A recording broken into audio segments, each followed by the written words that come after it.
It's been more than a week since the Sewol-ho ferry, which sank and took the lives of 304 people in April 2014, arrived at its final destination of Mokpo New Port. But it's still unclear when the vessel will be moved onto land. Additional wheeled platforms have arrived on site to get the job done. We connect to our Kim Min-ji for details. So, Min-ji, we are hearing another attempt to lift the ferry will be made today. Yes, Mark, the extra batch of modular transporters arrived on site here late last night, and after placements and height adjustments are made, officials will make their third attempt to lift the vessel.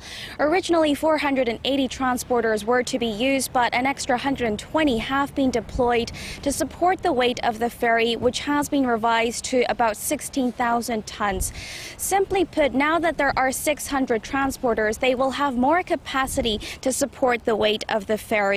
The additional transporters will be placed under where the bulk of the weight is. On Friday, workers extended the length of the lifting beams in those areas by attaching metal plates so that the transporters can be put underneath it.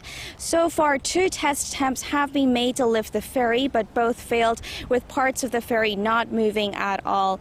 Now, we must note that there isn't much time to get this done. Only 2 days remain before the government's target date of April 10th, and it's also when the neap tide period ends. Failure to meet the deadline means the land transfer will have to be postponed for a few days before the tides come again. Meanwhile, preparations for an in-vessel search for the 9 missing passengers have been taking place, with workers checking the situation and mapping out how best to conduct the search.